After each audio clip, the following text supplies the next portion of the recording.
primetime slot, national broadcast, grand words about integrity, balance, and future reform. But every insider in D.C. knew the truth. This was no discussion. This was a staged assault, a political ambush dressed up in red, white, and blue, designed to discredit the woman they couldn't control. Jasmine Crockett, a black attorney known for burning through corruption like wildfire, had just been appointed director of the Federal Integrity Office. Her crime? Doing the job too well. She had reopened sealed files, shut down shady networks, and dared to question the Untouchables. And tonight, the old guard was making its move, not with indictments, but with microphones. As the cameras panned across the stage, the tension was sharp enough to cut glass. At one end, Judge Alexander Whitaker, a monument in conservative legal circles. White hair, piercing eyes, and decades of rulings that always seemed to favor the privileged. At the other end, Jasmine Crockett, calm, composed, and alone. No aides, no PR handlers, just a matte black suit, low heels, and a single leather case gripped with silent conviction. She took her seat without ceremony. Whitaker didn't bother with pleasantries. His first words came out like a blade hidden in velvet. Director Crockett, are you here to uphold the law or rewrite it to suit your politics? The crowd, carefully curated and heavily biased, shifted with anticipation. They expected hesitation, a stumble, a retreat. But Jasmine only looked up, expression unreadable, and slowly opened the clasp on her case. Not with fear, but with purpose. Because she hadn't come for debate. She came for justice, and she brought the receipts. The room held its breath as the quiet click of the clasp echoed louder than any applause ever could. And then, with the poise of a surgeon unsealing the truth, Jasmine Crockett pulled the first page from her case. No flourish, no dramatics, just deliberate precision. She placed it flat on the table and slid it across toward Whitaker with a steady hand. The sound of the paper brushing the surface, slicing through the silence like a warning shot. Her voice followed, low, even, unmistakably calm. Dated March 7th, 2022, issued from your chambers, addressed directly to the Deputy Attorney General. The letterhead bore the seal of the federal judiciary, and Whitaker's name was printed in firm black ink at the top.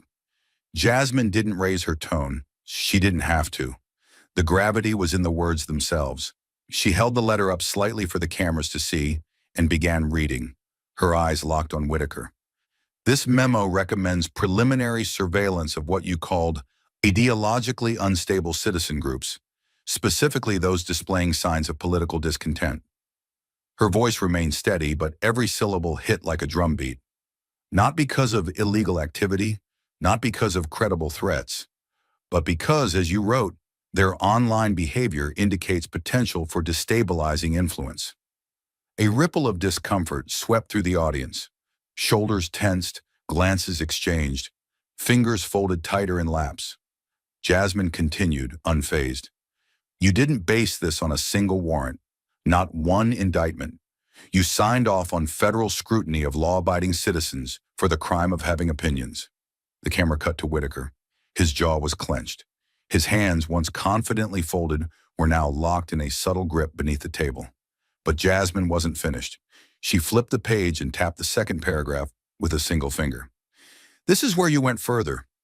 You advised the DOJ to monitor these groups quietly and indefinitely, citing pre-criminal patterns based on digital rhetoric and veterans' affiliations. She paused, letting the room absorb the weight of that phrase. Pre-criminal patterns, she repeated, the words now hanging in the air like smoke. Not evidence, not action, just fear, dressed up in legal language. She set the paper back down and looked him square in the eye. You didn't just cross a line, you erased it. Her voice dropped lower, but somehow carried further. You used the language of justice to justify suppression, and you did it under the protection of your robe. The silence that followed wasn't passive. It was pulsing, alive with disbelief.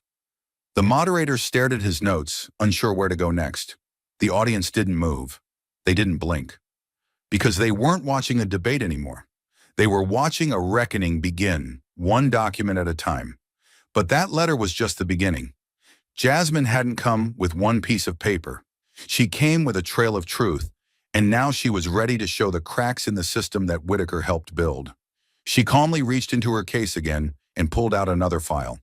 This one was thicker, marked, tabbed, and organized like a weapon built for one purpose: exposure. "Let's move to case file 17-481, she said, sliding the pages across the table toward Whitaker. "You were the judge for a zoning case involving Crestmore Holdings, a major real estate company." Her voice was steady. "But what you didn't tell anyone is this. Your family trust under your wife's name owned nearly $500,000 in Crestmore's projects." The room tensed. Jasmine didn't stop. "You ruled in favor of Crestmore. 2 weeks later, your investment grew by 13%. She paused and looked straight at Whitaker. "That's not justice. That's profit." Then she opened a second file. "Now look at case 19-102, a fraud trial. The defendant donated money to a political group that supported your reappointment." Her finger tapped the top of the page. "You threw out the main witness's testimony. No crime had been proven yet, but you made sure the evidence never got the chance." The studio fell quiet. Even the moderator sat frozen. Jasmine leaned forward just slightly. Her voice dropped, but her words landed like a hammer. "You weren't protecting the law," she said slowly. "You were protecting your position." That sentence didn't just silence the room, it shifted it. Everything changed in that moment. People weren't watching a debate anymore. They were watching the truth, laid bare. And the man who had worn the robe for decades had just been pulled out from behind it. And just like that, the mask cracked, because some men wear silence like armor, but when truth pierces through, all they have left is noise. Judge Whitaker snapped. His voice, calm just moments earlier, now came crashing through the studio like a storm breaking glass. "This is outrageous," he shouted, rising halfway from his seat. "This entire setup is a political ambush." His hand slammed down on the table with a dull thud that echoed louder than it should have.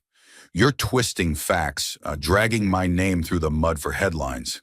His face was red, eyes wide, mouth trembling between rage and fear. The calm, composed figure, who had once ruled from a bench, now looked cornered, desperate. His voice shook as he pointed toward the camera.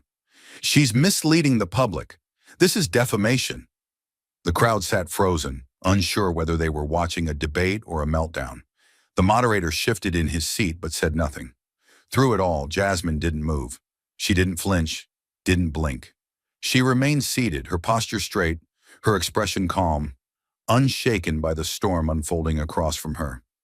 Her hands stayed folded on the table, her eyes locked on Whitaker like a surgeon watching a failing heartbeat on the monitor. She didn't need to interrupt him. He was doing the damage on his own.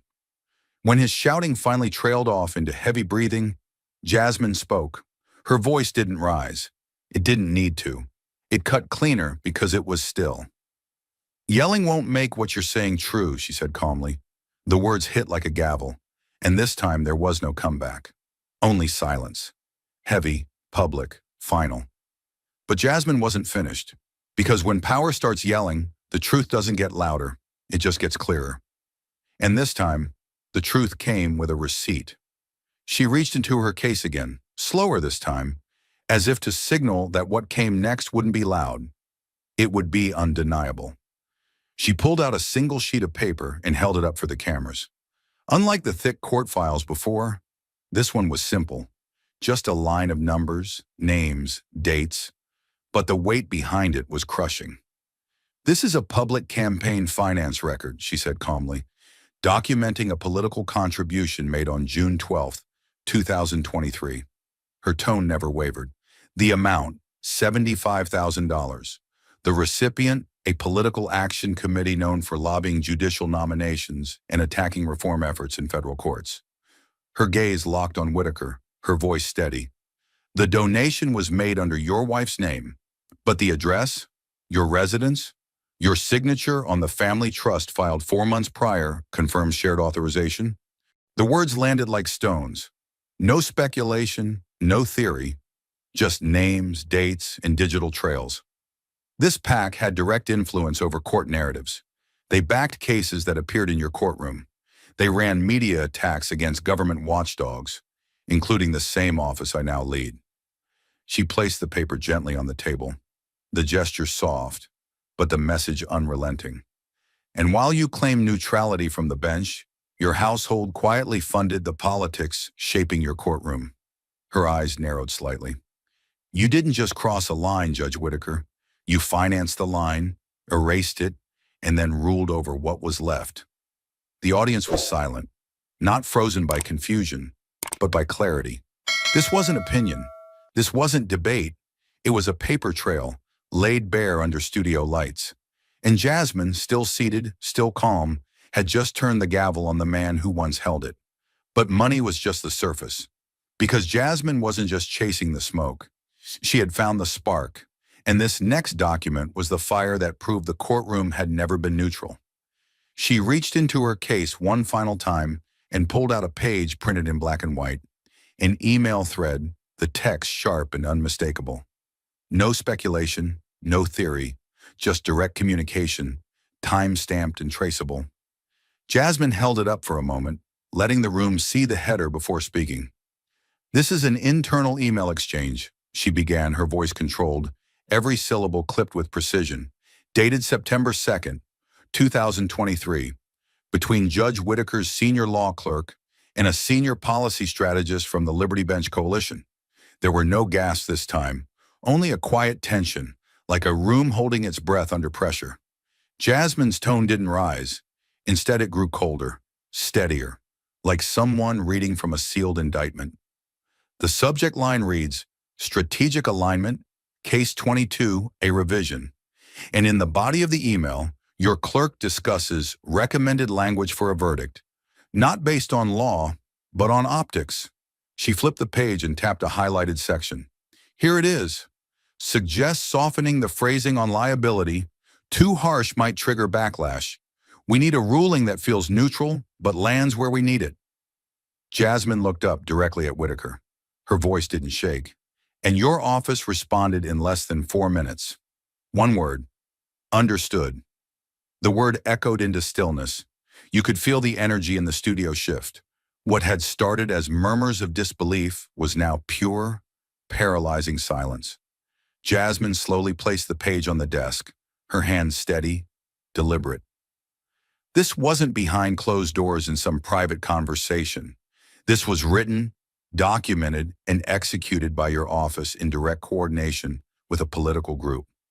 She leaned forward just slightly, her voice dropping into something colder than anger, certainty. Justice isn't supposed to be negotiated over email, not with strategists, not with messaging teams, not with people who want the outcome before they even see the evidence. Her eyes scanned the crowd, then locked back on Whitaker. And you didn't just allow it, you operated through it. The silence that followed didn't feel like an empty pause. It felt like a verdict, because in that moment, no one in the room could pretend this was still a discussion. It was exposure, live and undeniable. And Jasmine Crockett had just pulled the last thread. And just as the final truth landed like a hammer, the mask didn't just slip, it shattered, and the man behind the robe could no longer hide behind the bench. Judge Whitaker shot to his feet with a force that made his chair crash backward against the studio wall. The sound echoed through the room like a gunshot. His face was flushed crimson, lips curled, eyes burning with something between fury and panic. "This is a setup!" he shouted, voice shaking. "This entire charade is illegal, a disgrace to the bench. I won't stand for this." His hand slammed against the desk, rattling the glass of water beside him. He turned to the crew off camera, voice booming. "Cut her mic. Now I want her out of this building." Then to the security team, his finger stabbing the air. "Remove her. That's an order." But the room didn't move. Not a camera blinked. Not a step was taken. Security stood frozen, uncertain, eyes flicking from Whitaker to the producers, to Jasmine, then back again. The authority he once commanded so effortlessly was now hollow, stripped bare in front of the very system he thought he controlled. Jasmine didn't flinch. She didn't say a word. She simply looked at him, calm, still, eyes steady like steel meeting fire. Her hands remained folded on the desk, unmoved, undisturbed. She didn't need to defend herself, because what needed to be said had already been spoken. What needed to be seen had already been shown. and no amount of shouting could erase it. The silence that followed wasn't compliance, it was clarity. It wasn't fear, it was realization. The judge who once ruled courtrooms with a glance had just lost the only thing that made him powerful: belief. And as he stood there, demanding control from people who no longer answered, it became undeniable. He was no longer giving orders. He was unraveling in real time. And while Whitaker raged against a reality he could no longer control, Jasmine reached for something far more powerful than volume: accountability. She didn't flinch. As his voice faded into frustrated silence, Jasmine calmly reached into her case one last time and pulled out a single, slim folder. White cover, stamped with a seal no one in that room could ignore. She opened it slowly, deliberately, and held up the front page with one hand. "This," she said, her voice steady and direct, "is a formal ethics complaint filed this morning with the Office of Judicial Oversight." The studio froze again. This time not from shock, but recognition. This wasn't just talk. This was action. It names Judge Alexander Whitaker in violation of federal conduct standards, citing multiple instances of unreported conflicts of interest, inappropriate coordination with political groups, and willful abuse of judicial discretion. Her eyes didn't leave him, not once. The complaint is fully documented, every exhibit included, every timeline verified, every source notarized. She placed the file flat on the desk between them, like setting down a verdict with its own gravity. "This isn't a media stunt," she continued, voice calm but cutting. "It was signed, submitted, and officially acknowledged by the Inspector General at 9:02 a.m. Eastern." The weight of her words hung in the air, not just for Whitaker, but for everyone watching. She didn't gloat. She didn't smirk. She simply sat there, composed and unshaken, delivering the truth with the authority he had once used to silence others. "You may not respect my presence here," she said, softer now but no less firm, "but you will answer to the oversight you tried to outlive." There were no interruptions, no applause, just the sound of one system quietly being handed over to another, and a woman who never raised her voice, yet delivered the loudest message in the room. But Jasmine didn't just come to show what was wrong. She came to give him a choice, the kind every powerful man dreads: step down quietly or be taken down publicly. She opened the final compartment of her case and pulled out a single sheet of paper, perfectly aligned, folded with care, not a wrinkle out of place. It wasn't dramatic. It didn't need to be. The weight of it spoke louder than any speech. She held it for a second, letting the cameras catch the government letterhead in the corner, the date typed clearly at the top. Then without a word, she slid it across the table toward Judge Whitaker. The paper moved slowly, quietly, until it stopped just before him, like a closing curtain. "This is a resignation letter," Jasmine said, her voice low but unmistakably firm. "It's already filled out. The only thing missing is your name." The sentence hung in the air like a loaded verdict. Whitaker didn't reach for it. He didn't look at her. He just stared at the paper, as if even the words on it burned through him. Jasmine didn't press. She didn't have to. The silence in the room was now total. Not fearful, but waiting. She kept her eyes on him, steady and sharp, not with hate, but with clarity. "You don't owe me anything," she said, each word carefully measured, cutting without cruelty. "You owe the people you silence, the ones who never got their day in court because you played politics behind the bench." Her tone never rose, but it was louder than anything he'd shouted all night. She leaned back in her chair, her hands folding once more, the letter still resting between them like a line he couldn't step back from. No applause, no music, just a man, a document, and the truth he could no longer deny. And as the resignation letter rested between them like a final stone on a grave, the man who once ruled with words suddenly had none left to give. Judge Whitaker said nothing. He didn't move. He didn't even blink. The anger that had once driven him was gone, replaced by a heavy, frozen silence. His mouth opened slightly like he wanted to speak, but no words came. His hands, once slamming tables and pointing fingers, now rested still beside the resignation letter lying in front of him. The fire in his eyes had faded into something empty. Not fear of Jasmine, but fear of the truth being seen by everyone. The cameras kept rolling. The studio lights felt hotter now, like a courtroom spotlight shining directly on him. But this time, he wasn't the judge. Jasmine didn't say another word. She didn't need to. The silence said everything. Because sometimes justice doesn't come with shouting. Sometimes it's just a quiet moment where a man finally realizes the truth has caught up to him. And once the cameras stopped rolling, the world didn't wait for a statement, because the truth had already spoken for him, and it demanded something no headline could soften: surrender. It took exactly 48 hours. No press conference, no podium, no carefully worded statement, just a single-page letter delivered quietly to the Office of Judicial Administration in a plain envelope, signed in dark blue ink, dated 2 days after the broadcast. The words were brief. Effective immediately, I resigned from my position as United States federal judge. That was it. No explanation, no apology, no defense, just silence. The same silence that had swallowed him whole in front of millions. And when the news broke, it didn't come from his office. It came from the very agency Jasmine had built to hold men like him accountable. Her office confirmed the resignation with a 10-word email. We acknowledge receipt. Review of violations will continue regardless.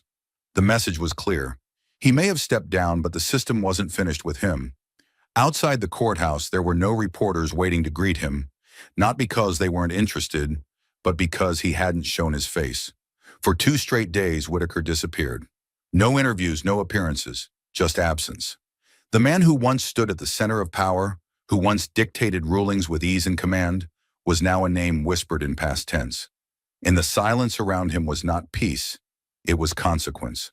Behind closed doors, former allies pulled away. Staff members resigned. Committee appointments evaporated. Emails stopped. Calls went unanswered. The air around his name changed. From respect to distance to avoidance. And while his resignation letter was only 1 sentence, the impact it left rippled like a falling building, brick by brick. Meanwhile, Jasmine said nothing. She didn't take a victory lap. She didn't speak to reporters. She didn't even acknowledge the resignation publicly, because she didn't have to. Her statement had already been made, through evidence, through silence, through a resignation letter that wasn't handed over, but pulled out under pressure. She remained in her office working past midnight, reviewing new files, meeting whistleblowers, restructuring internal oversight systems. She didn't celebrate. Because to her, this wasn't a win. It was step 1. She knew what it had cost to get here. Years of silence, stacks of proof, and a public willing to finally listen. And though Whitaker was gone, the real work, the harder work, was still ahead. But the country noticed. In the first 24 hours after his resignation, the broadcast clip of Jasmine sliding the letter across the table hit over 40 million views. News anchors didn't know what to call it. Some said it was a reckoning. Others called it the cleanest takedown in modern legal history. Even critics who had doubted her intentions had no choice but to admit it wasn't about ego, it wasn't revenge, it was justice, delivered in plain sight, without theatrics, without shouting, without even standing up from her chair. And when viewers watched it back, they didn't talk about the silence of the room or the anger on Whitaker's face. They talked about the calm in Jasmine's voice, the weight in her words, and how that weight never cracked, not even once. For those who had suffered quietly under rulings made in biased courtrooms, who had watched men in robes hold power with no fear of being questioned, something had changed. They saw her, not as a politician, not as a disruptor, but as a mirror, a reminder that power could be challenged if you brought the truth with you. And Jasmine hadn't come with slogans. She came with files, with timelines, with documented patterns and signatures in ink. She didn't just demand accountability, she documented it. Whitaker's resignation was reported in the final 10 seconds of the evening news cycle, almost like an afterthought. But for the people watching, it wasn't the end. It was confirmation. A reminder that no robe is above the law and no legacy is too large to fall. Some called it quiet justice. Others called it the beginning of a new standard. But Jasmine didn't call it anything, because she wasn't here for applause. She was here to clean house. And one resignation, however overdue, was only the first room. In the days that followed, two more federal judges filed early retirement notices, both without public explanation. Internal reviews of several high-profile rulings were reopened. And in law schools across the country, professors began rewriting parts of their ethics curriculum, including a new case study, the Whitaker resignation. Students were assigned the broadcast transcript not as entertainment, but as instruction. Not because Jasmine Crockett exposed one man, but because she redefined what it meant to hold power accountable without ever needing to raise her voice. By the end of the week, a simple photo began circulating across news feeds and group chats. It showed Jasmine alone in her office late at night, stacks of documents beside her, the light from her desk lamp the only thing glowing. No quote, no headline, just the image. And in that still frame, there was more power than any press release could carry. Because while the judge stepped down behind closed doors, she never stopped facing the system head-on. And so, 48 hours after the most public unraveling in modern judicial history, Judge Alexander Whitaker's name was stripped from the directory. His chambers were sealed, his nameplate removed. There was no farewell speech, no camera crew. Just the soft click of a door that no longer belonged to him, and the echo of a sentence Jasmine had delivered 2 nights earlier that now rang like prophecy. "You don't owe me anything. You owe the people you silenced." And in the end, that debt, not the scandal, not the headlines, was what finally made him go quiet. But the resignation of one judge was never the whole story. It was only the first domino, and across the country, others began to feel the tremor beneath their own feet. In the days that followed Whitaker's collapse, the silence didn't fade. It spread. Not with headlines, but with the quiet weight of inbox notifications, cleared court calendars, and unreturned phone calls. Inside judicial chambers from San Diego to Albany, doors closed earlier. Lights stayed off longer. By the end of the week, 3 federal judges, each with decades of influence, submitted early retirement letters with no public statements, no farewell rulings, and no reason given. But the timing spoke louder than any official memo. These weren't transitions, they were exits, strategic, preemptive. The kind of exits made by people who'd read the writing on the wall and knew what came next if they stayed. Each resignation came with its own quiet detail. Sealed files, shredded schedules, last-minute meetings canceled with no explanation. Behind the language of health reasons and family focus, the truth was unmistakable. Jasmine's investigation had opened more than one door, and some people didn't want to be standing in the hallway when the lights came on. What made it more chilling was that Jasmine never said a word about them. She didn't have to. Her office didn't name them, didn't leak to the press, didn't release lists, but the message was clear. The system was being audited from the inside out. And those who had played in the shadows, exchanging influence for outcomes, shaping justice to fit politics, now found themselves at risk of becoming the next headline. It was no longer about what had been done in public courtrooms. It was about what had happened behind closed doors, in private email chains, in quiet phone calls. And for the first time in a long time, those doors were no longer safe. Judges who had once walked with the confidence of lifetime appointments now moved like men walking across ice, careful, quiet, hoping not to draw attention. Some canceled public appearances, others declined interviews they had already accepted weeks earlier. A few made quiet calls to internal ethics advisors, asking vague questions about past decisions, pretending curiosity, masking fear. There were no charges, no subpoenas. Just the pressure of knowing someone was finally watching. Someone with access. Someone with records. Someone who had already shown the country she didn't bluff. And the most terrifying part? Jasmine wasn't chasing anyone. She was building a system that would reveal the truth with or without her. Inside federal buildings, hallway conversations changed. Terms like oversight protocol and judicial integrity task force replaced small talk. Clerks started reviewing past memos, double-checking who had access to what. A quiet anxiety settled into the bones of the court system, not loud or public, but real. Jasmine's quiet presence and the storm she had left behind in that televised confrontation had reshaped the balance. For years, certain judges had operated with the confidence of untouchability. Jasmine had shattered that myth in under an hour, not by tearing down the courts, but by exposing those who had used the bench as a shield for personal gain. The system hadn't collapsed. It had simply been forced to look in the mirror. And what it saw wasn't just one man's failure. It was a network of quiet compromises that had stretched too far for too long. The judges who left didn't confess. They didn't need to. Their silence was its own kind of testimony. And the ones who stayed, they became more careful, more transparent. Memos were triple-checked, disclosure forms reviewed. The tone inside courtrooms shifted. Suddenly, no one wanted to be the next name in Jasmine's folder. Still, through all of it, Jasmine said nothing. She didn't claim victory.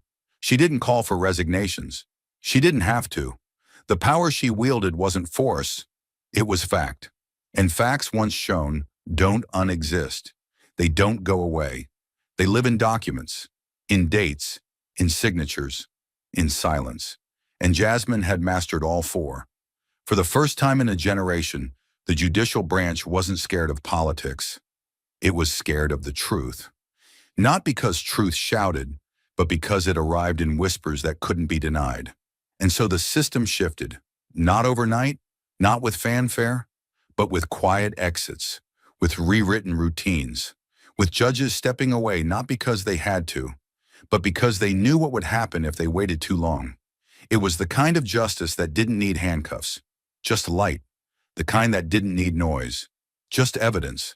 And Jasmine Crockett hadn't raised her voice once, but her silence had made the whole system listen. But while judges quietly disappeared from courtrooms, something louder began to rise. Not from institutions, but from the people. And this time, they weren't asking for change. They were demanding it.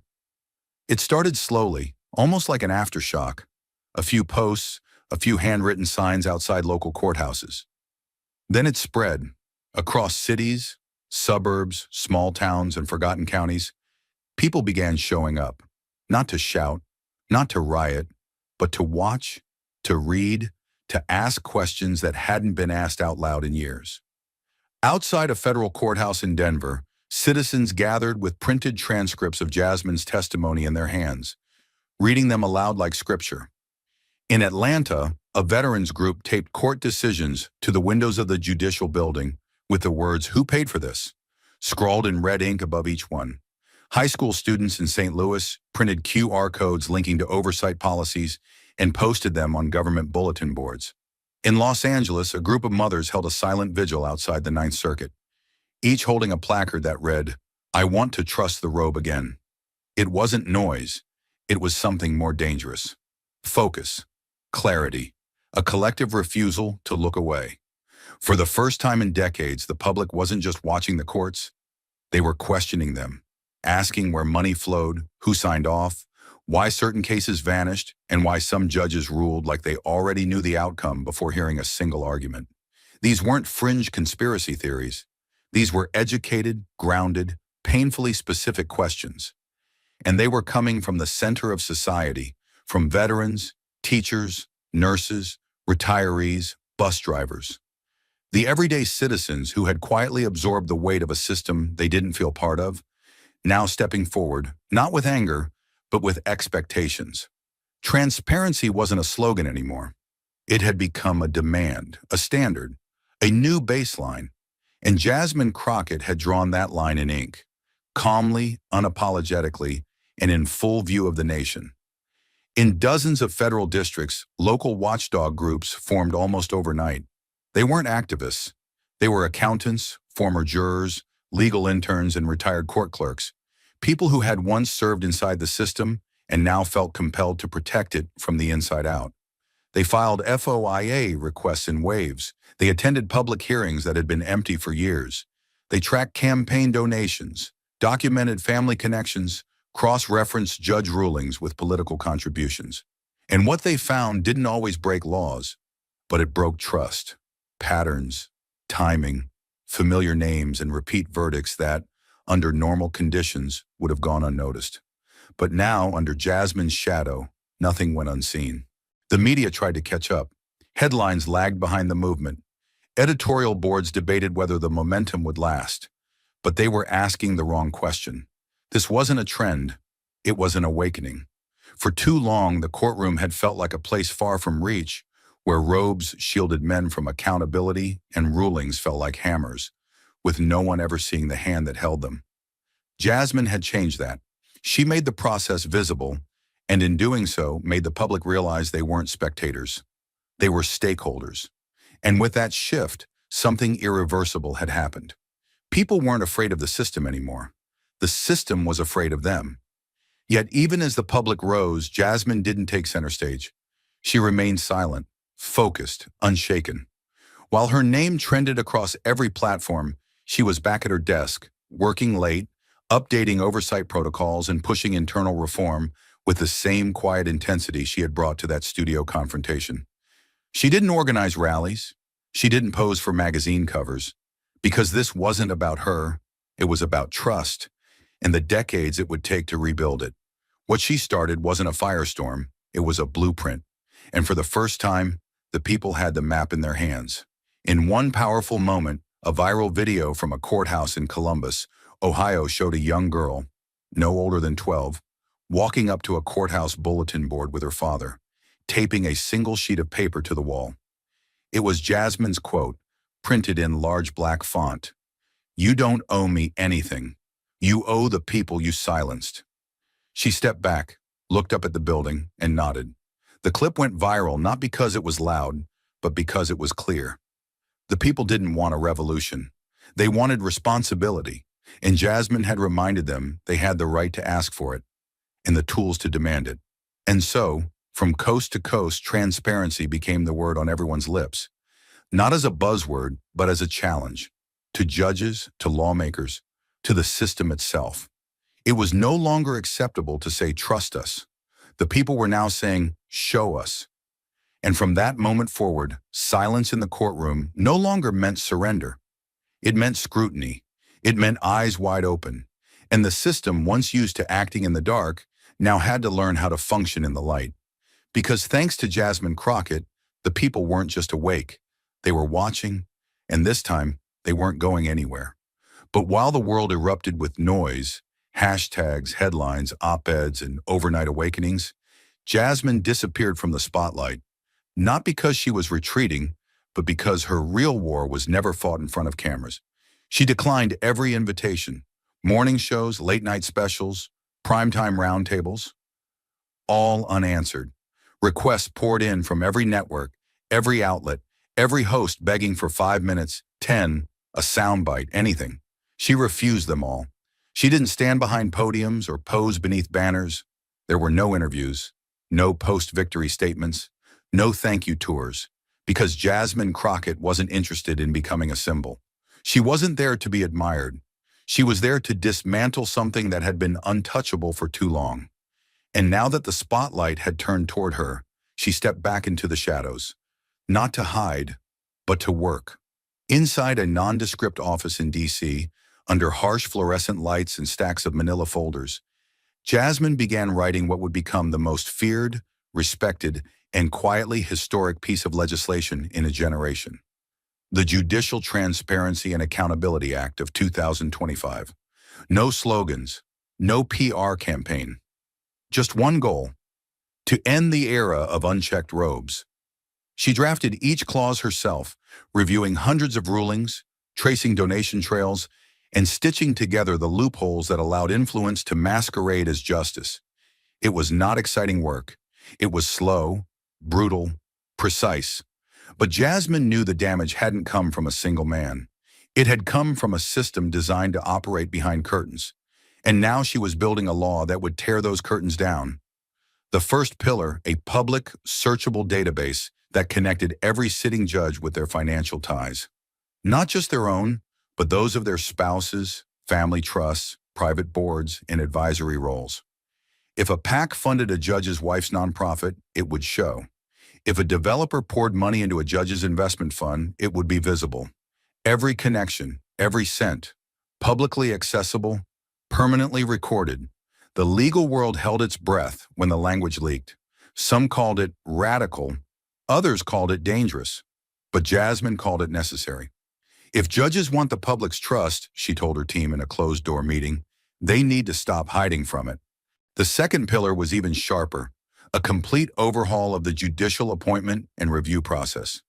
Every nominee would now undergo independent, nonpartisan vetting with real-time disclosure of financial relationships, prior case biases, and any advisory connections to political entities. No more secret interviews, no more rubber stamps, no more confirmation theater. If a judge was on the bench, the public had the right to know how they got there and who helped them along the way. The legal elite called it overreach. One senator called it a hostile redesign of the judiciary, but none of that mattered, because while they debated language, the people were watching. Town hall attendance tripled. Courtroom observers began showing up in cities where no one had attended a hearing in years. Students began live streaming open trials. Grandmothers in Nebraska emailed FOIA requests. Truck drivers in Texas forwarded financial disclosures to nonprofit legal watchdogs. Jasmine had made it personal, not by telling them what to feel, but by showing them how the system had kept them out. And now that they had seen inside, they weren't leaving. But through it all, Jasmine remained quiet. No press release, no social media posts, no cameras in her office, just stacks of drafts, 3 locked safes of confidential files, and a black marker in her hand. She redlined loopholes with the precision of a surgeon. She didn't write to punish, she wrote to prevent, because she knew what the headlines didn't say. The next Whitaker wouldn't be loud. He'd be polished, smiling, connected. And if this new law didn't go deep enough, he'd walk right through the same doors, undetected, unchallenged, and worse, protected by silence. Still, her silence didn't go unnoticed, and in the places she'd never stepped foot, her name was being spoken in ways she would never hear. In a crowded classroom at a state university, a first-year law student stood up at the end of a lecture, holding a copy of Jasmine's proposed legislation. His voice shook slightly, but his words were steady. "I don't want to be a lawyer anymore," he said. "I want to rebuild the system, like Jasmine Crockett did." The room went silent, not because it was shocking, but because everyone in that room understood the difference. It wasn't about power anymore. It was about purpose, and Jasmine had changed that. Across campuses, professors began teaching her case not as scandal, but as structure, not as drama, but as doctrine. In courtrooms, some judges voluntarily disclosed potential conflicts, citing public trust as their reason, a phrase almost never heard before. Clerks reviewed memos twice. Senators reread their own voting records. Something had shifted. It wasn't a revolution. It was a redirection, like a river slowly carving a new course through rock.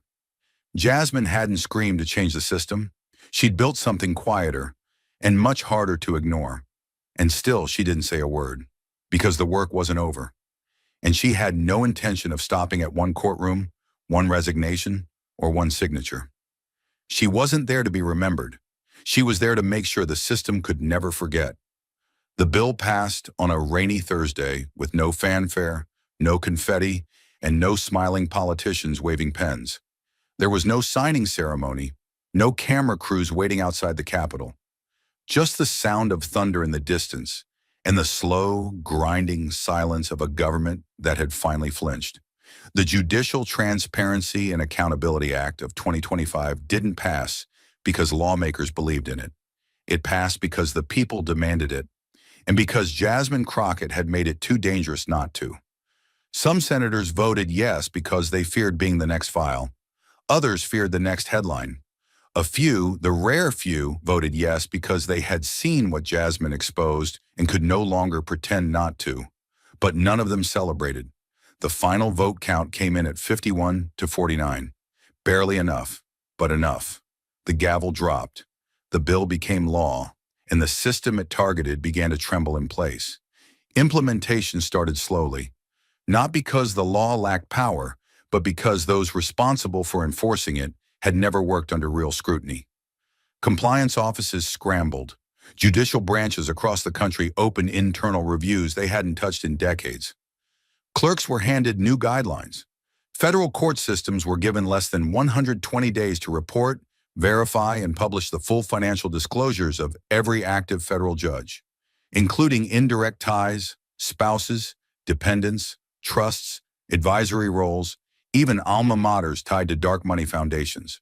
The resistance was immediate. Some judges issued press statements challenging the constitutionality of the law. Others filed legal objections citing privacy, judicial independence, and undue political pressure. But the public wasn't buying it. Because Jasmine hadn't introduced a theory, she had revealed a pattern. The law didn't accuse, it documented.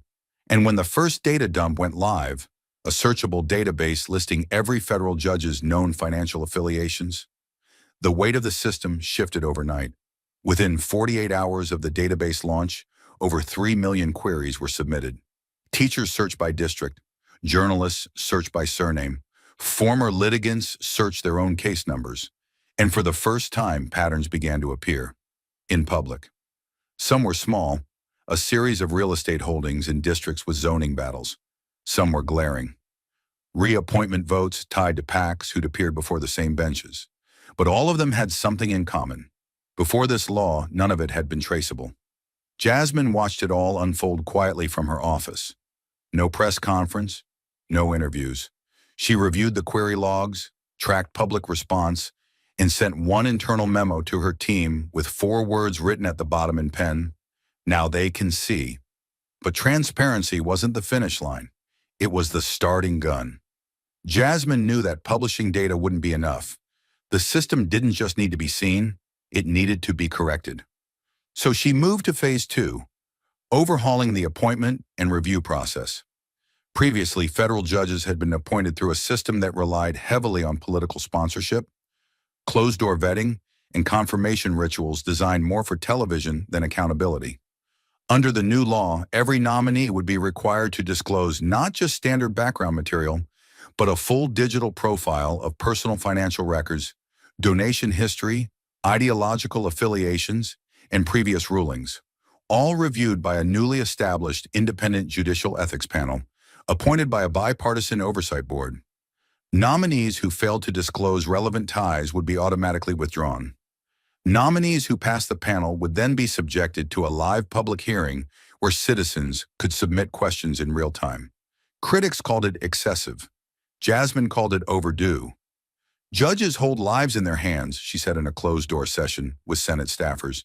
If a man can't explain who funds him, he doesn't belong on the bench. The legal establishment bristled. Law schools split into camps. Some faculty argued it was a threat to judicial dignity. Others said it was the very thing that would finally restore it. But in the public eye, there was no debate. Trust was being earned, not demanded. And Jasmine made it clear, this wasn't about punishing judges. It was about reminding them that their power came from the people, not from tradition. The reform didn't stop there. Jasmine's office launched a national audit of every federal case ruled in the past 15 years that involved political donors, corporate influence, or clear conflict of interest indicators. It wasn't punitive. It was statistical. The results weren't publicized, and not yet. But internally, the numbers were staggering.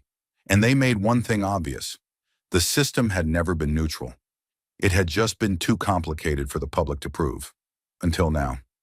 Jasmine didn't release a list of names. She released a set of guidelines. Courts began issuing self-reviews. Districts voluntarily reopened questionable cases.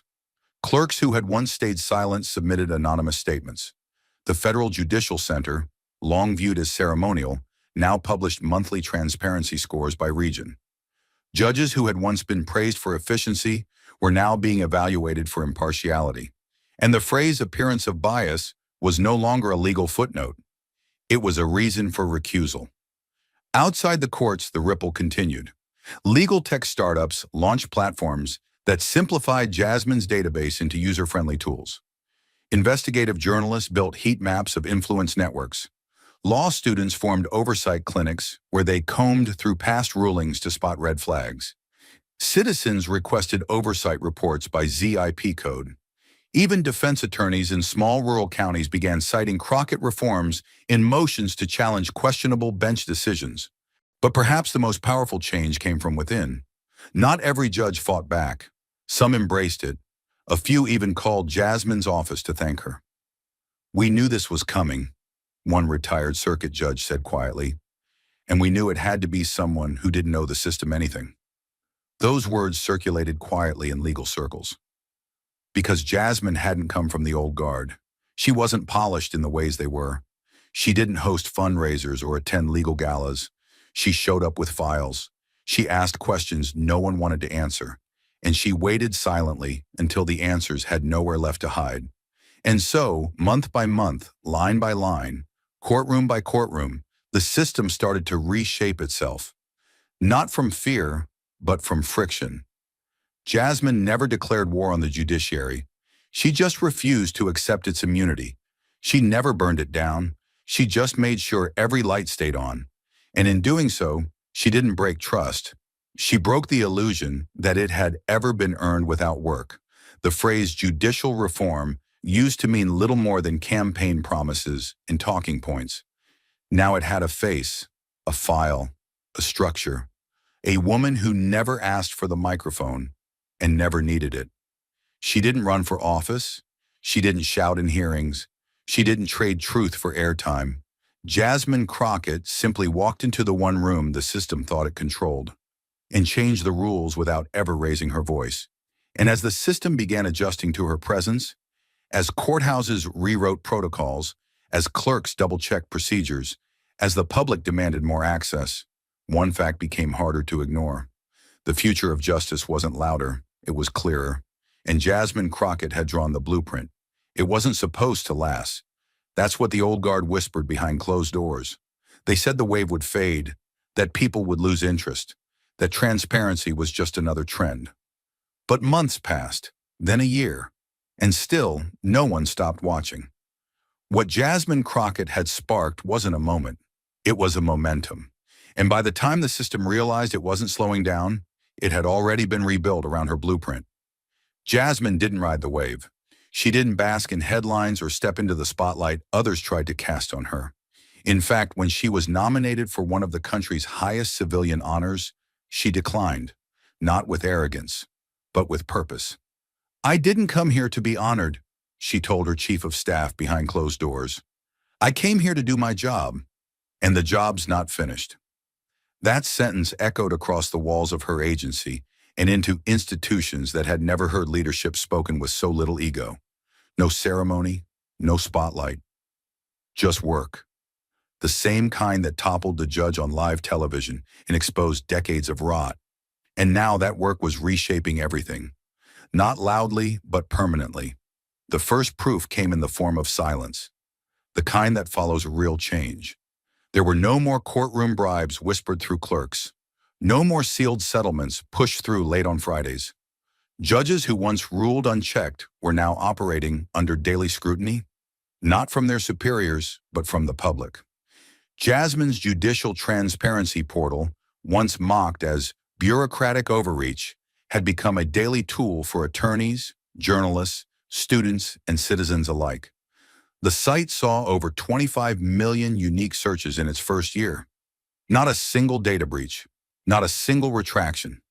It was by design unbreakable. Jasmine had built it like a vault, not to protect the system, but to protect the people from it. Behind the scenes, she continued to refine the architecture of oversight. A specialized ethics audit team was established to quietly review judicial behavior, flagged by the transparency database. No press releases, no political theater, just a steady, methodical evaluation of conflict, influence, and power. When a judge was found in violation, the penalty wasn't public shame. It was removal, referral, or structural correction. Jasmine's philosophy was simple. We don't punish the symptoms, we fix the disease. And the disease had spread further than anyone realized. By her second year in office, Jasmine's policies had exposed over 70 cases of political judicial coordination that would have otherwise gone unnoticed. In some districts, retired judges quietly surrendered old rulings for review. In others, clerks filed disclosures that triggered new legislation around how long case files could be sealed. The federal judiciary was no longer a fortress. It was becoming what it was always meant to be, a public trust. And Jasmine, still refusing interviews and headlines, remained the quiet architect behind it all. But her silence didn't erase her impact. In lecture halls across the country, her name became shorthand for courage under control. In ethics courses, students dissected her 2025 database design not just as a policy tool, but as a revolutionary framework for public accountability.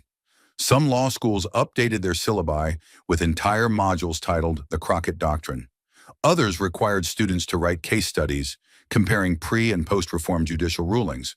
But perhaps the clearest sign of her reach came not from institutions, but from a single moment in a first-year law class at a state university in Michigan.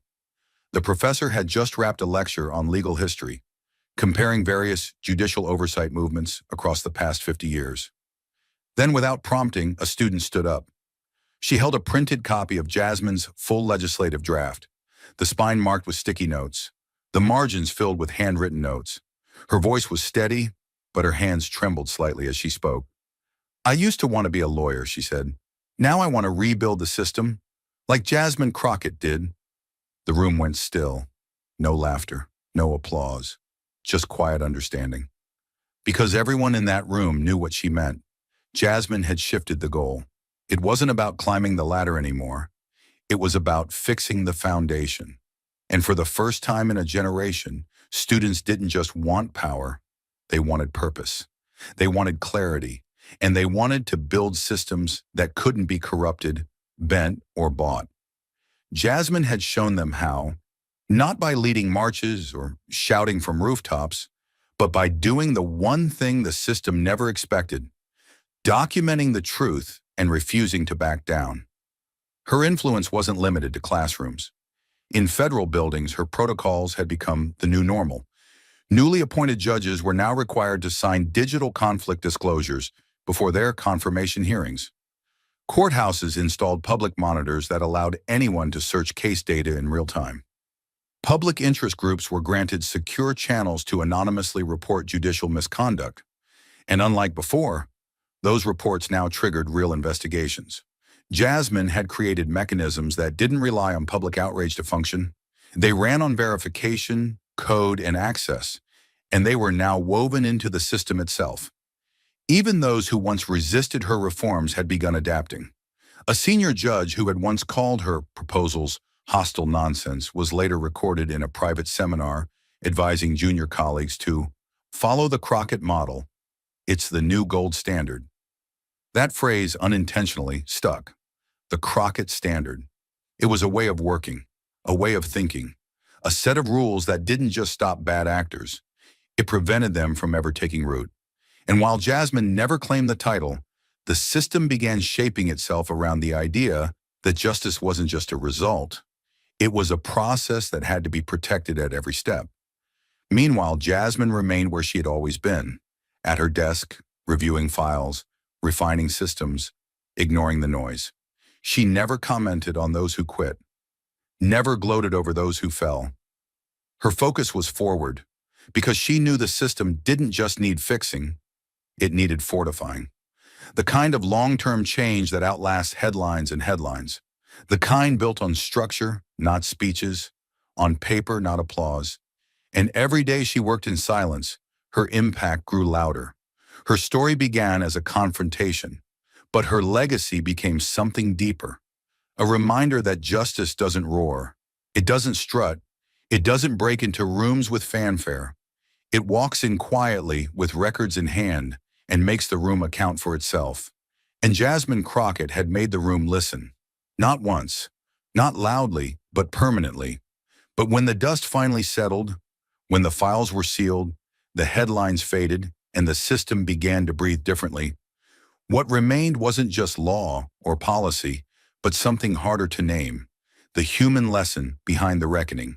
Because beneath every ruling Jasmine challenged, every conflict she exposed, and every resignation letter she never read aloud, there was one quiet truth echoing behind it all. That power, when left unchecked, will always write its own rules. And justice, real justice, doesn't begin in the courtroom or in the language of law. It begins in the refusal to look away. Jasmine never had a crowd behind her. She was isolated, outnumbered, and underestimated at every turn. She faced a system engineered to protect itself, cloaked in tradition, guarded by silence, and disguised as fairness. But she kept showing up anyway, not because she believed the system would suddenly do the right thing, but because she believed someone had to force it to. She didn't fight to tear it down. She fought to remind it of what it was built for in the first place: the people, the voiceless, the overlooked, the ones the system had forgotten how to serve. And in that fight, the lesson emerged that silence, when used by the powerful, becomes a weapon, but when reclaimed by the righteous, it becomes armor. Jasmine never shouted. She never begged for credibility. She simply let the truth speak louder than fear. That's what made her dangerous. And that's what made her necessary. She reminded us that justice isn't delivered through grand gestures or courtroom theatrics. It's built slowly, painfully, through paper trails, uncomfortable questions, and the courage to sit still while a lie collapses under its own weight. Her legacy is not about victory. It's about standard. It's about proving that you don't need permission to confront power, only the willingness to stay in the room when it flinches. And now, across courtrooms, classrooms, and living rooms, people are beginning to understand. The most powerful voices in history are often the ones that didn't need to raise themselves at all. Jasmine Crockett didn't just restore public trust, she rewrote what integrity looks like in real time. And the lesson she leaves behind is simple, brutal, and beautiful. You don't need to wear a robe to defend justice. You just need to refuse to be silent. Thank you for watching until this moment and for standing with us on this journey for justice. Your support means everything. Like, subscribe, and turn on notifications so you never miss what's next. And we'd love to hear your thoughts. Leave a comment below and let us know what moved you most in this story. Together, our voices make a difference. When attorney Jasmine Crockett stood face-to-face with Justice Amy Coney Barrett, she wasn't just defending a tech platform. She was exposing how the FCC tried to silence free speech through backdoor regulations. Armed with classified documents and razor-sharp legal precedent, Jasmine turned a losing case into a constitutional crisis. How did a lone civil rights lawyer flip the entire courtroom and force one of the most powerful judges in America to listen?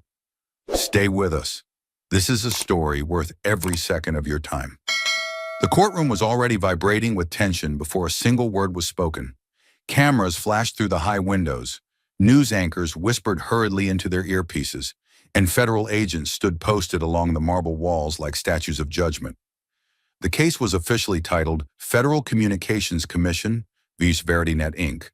But to everyone watching on cable news, live streams, or seated in the gallery, it was clear this wasn't just about a company. It was about power. VerityNet, a rising social media platform known for refusing to implement politically driven moderation policies, had drawn the full wrath of the FCC. The government alleged violations of the 2023 Communications Amendment, accusing the platform of defying content control protocols designed, they claimed, to protect democratic discourse. But their real problem wasn't VerityNet. It was who was defending it. Jasmine Crockett, former public defender, civil rights litigator, a woman of color from South Dallas who didn't just know the law, she had lived through the consequences of when it was misused. Inside, the courtroom was packed. No, suffocating. Every seat in the public gallery had been taken 2 hours before the hearing began. The air was thick with the presence of federal attorneys in pristine suits, think tank analysts, constitutional scholars, and journalists from every major outlet. Even the Chief Justice's usual composure seemed tightened, as if anticipating a spectacle. But all eyes eventually turned to one figure: Justice Amy Coney Barrett. Stern, brilliant, unyielding. Known for her strict originalist views, Barrett had become the North Star of conservative judicial thinking, and today she would be the sharpest blade in the government's arsenal. Everyone in that room expected her to rip Jasmine's arguments apart with surgical precision. They weren't here to witness a debate. They came for a public dismantling, a reckoning. And then she walked in. Jasmine Crockett didn't enter the courtroom. She arrived. No entourage, no grand gesture, just a deep navy pantsuit, a briefcase clutched in her hand, and a quiet, deliberate stride that cut through the tension like a scalpel. The contrast was thunderous. On one side of the courtroom, towering federal attorneys flanked by advisors and consultants. On the other, a single black woman standing not just against a system, but inside it, facing its most formidable enforcer. The murmurs began immediately. Was she really going to argue herself? Where was her team? Why didn't she settle? The unspoken answer hung like smoke in the air. Because some fights aren't about business. They're about principle. But what happened next wasn't just the start of legal proceedings. It was the beginning of a war, and Justice Amy Coney Barrett had just unsheathed the first blade. She didn't raise her voice. She didn't need to. Her authority filled the courtroom like cold air seeping into every corner. Her gaze fixed on Jasmine Crockett, not as a peer, not even as an adversary, but as someone already presumed to be on the wrong side of the law. She spoke slowly, carefully, each word weighted like lead. "Ms. Crockett," she began, her tone perfectly flat, "your client has received 17 formal notices from the Federal Communications Commission." She didn't look down at her notes. She didn't need to. 17 instances of documented noncompliance, she repeated, emphasizing each syllable with precision, like a surgeon making an incision. That is not a coincidence. That is not a clerical error. That is a pattern. The courtroom was silent, yet it pulsed with energy. The kind of tension that makes your skin itch and your throat tighten. The number 17 now hovered in the air like a gavel that had already dropped. Justice Barrett continued, her tone sharpening. These notices were issued under federal authority. They were not ambiguous. They were not optional. She shifted slightly, her robe falling still as stone around her. And yet your client, on your advice presumably, chose not to comply. The word chose was deliberate, loaded with implication. This wasn't framed as misunderstanding.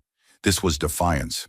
Her eyes narrowed slightly, not out of emotion, but out of precise calibration. "So I ask you, Ms. Crockett, standing before the highest court in the land, why should this bench interpret 17 violations as anything other than willful, deliberate disregard for the law?" Her voice was calm, controlled, but behind it, the courtroom felt like it was leaning in, waiting for blood. There was no space for explanation, only judgment. No room for complexity, only consequence. This was the moment designed to collapse a defense before it could begin. A strategy not of debate, but dominance. The Solicitor General sat back in smug stillness. The reporters glanced at one another, pens ready to write Jasmine off in the next paragraph. To them, this was the blow that would break her. Barrett had thrown down the full weight of legal tradition, of institutional power, of judicial cold steel, and now everyone waited to see if Jasmine would crack. But just when the courtroom seemed to tip completely out of her favor, when even the silence felt accusatory, Jasmine Crockett moved. It wasn't dramatic. No fist on the table, no raised voice, no righteous outburst. Just a quiet, deliberate motion. She leaned forward, adjusted the microphone, and looked directly at Justice Barrett. Her posture was unshaken, her face composed, but her eyes, sharp, focused, absolutely unflinching, carried a message no courtroom protocol could suppress. She waited half a second longer than expected before speaking, enough to make people lean in, to feel the weight of her presence in a room that had just tried to erase it. Then came her words, clear and exact. "With respect, Your Honor, it was 16, not 17. There was no anger in her voice, no sarcasm, but there was something stronger, precision, a refusal to let even the smallest falsehood pass unchallenged. The correction struck like a silent shockwave. Small, yes, but in this room, where every word mattered, it mattered. She didn't rush. She let the words settle. And in each of those 16 cases, she continued, our legal team responded, on record, in writing, with constitutional arguments supported by federal precedent. None of those violations occurred in a vacuum. Each directive was addressed. Each claim answered. And those answers, she added, her voice now firm as steel, are grounded not in convenience, but in the rulings of this very court. Justice Barrett's expression didn't shift, not visibly, but something in the room did. The balance, previously tilted entirely against Crockett, wavered. Reporters glanced up from their notes. A junior clerk seated near the back quietly leaned forward. Crockett didn't flinch under the silence. She had walked into this courtroom knowing exactly what they expected her to be: overwhelmed, intimidated, apologetic. She was none of those things. The 17th notice referenced by the petitioner, she added with precision, was never formally issued. It was drafted but withdrawn before transmission. The FCC's documentation fails to reflect that revision. That's not an opinion. That's a matter of record. And just like that, the courtroom's atmosphere thickened, not with noise, but with a sudden awareness that something had shifted. Jasmine's correction had landed, not as a show of ego, but as a clean, controlled strike that unsettled the rhythm of power in the room. It wasn't supposed to happen like this. She wasn't supposed to speak like that, to stand up to a Supreme Court justice with such unapologetic precision. The justices, all seasoned in the art of reading people, exchanged barely visible glances. Justice Kagan's pen slowed. Justice Alito leaned back ever so slightly. Even Chief Justice Roberts, whose face rarely moved during oral arguments, raised his eyes briefly toward the defense table. Jasmine had done more than correct a number. She had exposed an assumption that someone like her, not molded by Ivy League halls, not born into the traditions of federal courtrooms, would fold under pressure, or at the very least, fumble the moment. But she didn't. She delivered her response with the unshakable clarity of someone who had spent her whole life having to be exact to be heard. Justice Barrett's face remained a mask of control, but her silence spoke volumes. There was tension in the stillness of her hands, in the slight narrowing of her eyes. The judge didn't blink as she replied. Her tone clipped and deliberate. Ms. Crockett, this court does not convene to dissect procedural technicalities. Our task is to interpret constitutional intent, not to adjudicate clerical discrepancies. Her voice was even, but beneath it was the unmistakable edge of irritation, the kind that rises when someone expected submission and received resistance. She didn't raise her voice. Barrett didn't need to, but her words carried the same dismissive finality as a slammed gavel. She was trying to reassert dominance, to reframe Jasmine's careful correction as irrelevant noise. The implication was clear. Stop talking details. Sit back down. This is above you. But Jasmine didn't sit. She didn't lower her gaze or soften her tone. Her voice remained measured, but there was no mistaking the force behind it. Your Honor, she said clearly, evenly, if the constitutional framework demands obedience to the rule of law, then precision is not trivial. It is foundational.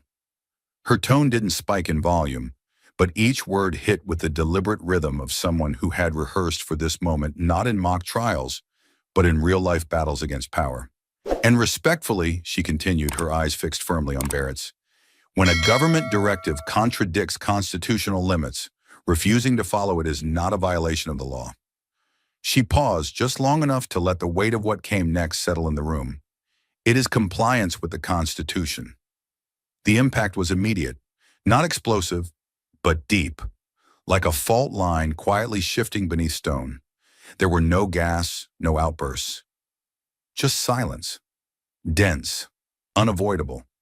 The kind that made it clear to everyone in the room. Jasmine wasn't improvising. She had come prepared, not just to defend a case, but to defend a principle. She wasn't playing semantics.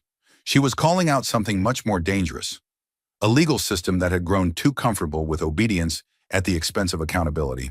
And in doing so, she turned what was meant to be a lecture from the bench into the beginning of a confrontation the court hadn't expected and wouldn't soon forget.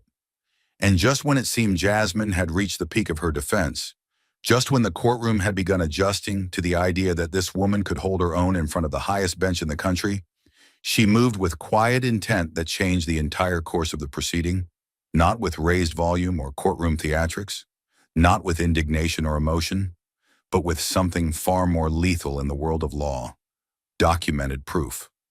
With a slow, deliberate motion, Jasmine reached into her briefcase and drew out a folder. Not a laptop, not a legal pad. A simple maroon folder, weathered at the corners, unmarked, the kind of item so plain it almost demanded attention. The room, already silent, seemed to hold its breath. She opened the folder carefully, reverently even, like a ritual.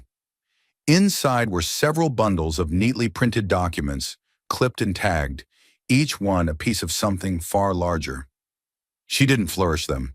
She didn't hold them up to make a scene. She simply pushed them forward across the table to the court clerk. "With the court's permission," she said calmly, "I submit these supplemental documents, recently obtained through a successful FOIA request related to this matter. The contents speak directly to the constitutional questions before the court." The clerk glanced at the Chief Justice, who gave a slight nod. Then the distribution began. One by one, each justice was handed a copy. The crackle of paper seemed louder than usual. It wasn't just paper. It was ammunition. The justices began scanning the top pages. Their expressions didn't change yet, but the room had shifted. Everyone could feel it. These weren't advocacy briefs. These weren't legal arguments. These were internal FCC communications. Real conversations. Real strategy. Written in plain, direct language, never meant for public consumption. In one email, an FCC advisor wrote, "Following net choice, our options are limited, but if we position the moderation requirements as part of systems-level compliance, we can argue technical necessity rather than content intent." Another email responded, "Make sure language is procedural. Avoid terms like moderation goals. We don't want to trigger scrutiny from the court again." And then came the line that would hit like a crack of thunder inside that marble hall. "Barrett blocked the front entrance. We'll frame the new rules as infrastructure standards. That gives us a side door." The words weren't veiled. They weren't subtle. They were calculated. And they were targeted at the very precedent this court had handed down. Only after the justices had turned several pages did Jasmine speak again. She didn't raise her voice. She didn't need to. The gravity of the documents did most of the work. She leaned slightly forward, her voice crisp, measured, completely in control. "Justice Barrett," she began, her eyes steady, "in your opinion for Net Choice versus Paxton, issued by this court in 2024, you wrote, 'The government may not use regulatory mechanisms as a proxy for censorship. What it cannot do directly, it may not achieve indirectly through procedural force.'" The words echoed faintly in the room, not because she read them theatrically, but because they were already printed in the memories of everyone in that chamber. Jasmine held her pause just long enough for the weight of that quote to settle before continuing. "The communications before you show that the FCC not only understood that principle, they sought to maneuver around it." She let that land, deliberately, repeatedly, and in their own words. No protest came from the Solicitor General. No interruption from the bench. The air had thickened. Not with drama, but with consequence. The narrative had changed. Jasmine was no longer merely arguing for her client's defense. She was presenting evidence of institutional subversion, of a federal agency attempting to outmaneuver this court's own constitutional directive. And she did it not with rhetoric, not with emotion, but with proof, in black and white, on government letterhead, in the very words that had never been meant to see the light of day. And as Jasmine's final sentence settled into the courtroom like ash after an explosion, something even more powerful than words began to take hold. A sudden, deliberate stillness. The kind that signals the moment everything changes, but no one dares speak it aloud. Justice Barrett didn't say a word. Her gaze, which had been locked on Jasmine moments before, with the cold clarity of challenge, dropped slowly to the packet of documents resting in front of her. The courtroom waited, watching not for what she would say, but for what she would do. She turned the first page, then the second. Her eyes scanned with the discipline of someone used to parsing every comma, every phrasing, every subtext between lines of government speak. She reached the quote, the one bearing her own words from Net Choice versus Paxton, and paused. Not dramatically, just long enough, just deliberately enough. And then she kept reading. No movement in her face, no tilt of the head. But the silence said everything. To her right, Justice Thomas sat nearly motionless, shoulders squared, hands clasped. He reviewed the same materials at his own pace, calm and methodical. And then, barely noticeably, he gave a small, tight nod. A gesture not of agreement, but recognition. This isn't noise. This is real. On the opposite side of the bench, Justice Kagan lifted her eyes briefly, then turned to Justice Sotomayor. No words passed between them, none were needed. The look they exchanged, a single shared moment, carried weight. This wasn't procedural anymore. This was institutional. This was about integrity. Every justice continued reading, page after page, the rustle of paper the only sound in a chamber built to contain law, but now processing something dangerously close to betrayal of it. Then came the inevitable counterpunch, but it arrived weak, unsteady. The FCC's lead counsel rose abruptly, the screech of his chair against the stone floor slicing through the tension like an alarm someone wasn't ready to hear. "Your Honor," he began, his voice taut, trying to maintain composure. "The language in these emails, while perhaps informal, should not be interpreted as indicative of agency-wide intent." He was speaking fast, too fast. His words chased each other, trying to get ahead of the documents already in the court's hands. Internal discourse often reflects exploratory thinking, not settled policy. These are incomplete records taken out of... He didn't finish the sentence. Justice Gorsuch didn't interrupt with words. Just a single raised hand. Slow, controlled. A silent gesture. "Stop talking. We're reading now." The lawyer froze for a half second, lips still parted, as if unsure whether to press on or sit down. He chose the latter. Not willingly, but because it was clear no one on that bench was listening to rebuttals anymore. Their attention belonged to the papers in their hands, to the words never meant to leave FCC servers, to the intent laid bare, not as speculation, but as written, deliberate strategy to circumvent the very authority of the court they were now addressing. Barrett didn't lift her head. She didn't glance at Jasmine. She just kept reading. And in that silence, one truth became undeniable. Jasmine had crossed the threshold. No longer the outsider trying to be heard. No longer the woman they expected to fold under pressure. She was now the one who had forced the nation's highest legal minds to confront a violation of their own precedent, in their own courtroom, using their own language. She didn't raise her voice. She didn't need to. The documents were doing the speaking now, and they were deafening. And as the last page of those damning documents settled beneath the fingertips of the justices, and the final echoes of the FCC's attempted rebuttal faded into irrelevance, Jasmine Crockett stepped once more into the breach. Not as a witness, not as a defendant, but as something far more dangerous in a courtroom built to preserve control. A voice armed with the Constitution. She didn't raise her tone. She didn't need to. The room was already listening, already leaning forward, already suspended in the aftermath of everything she had revealed.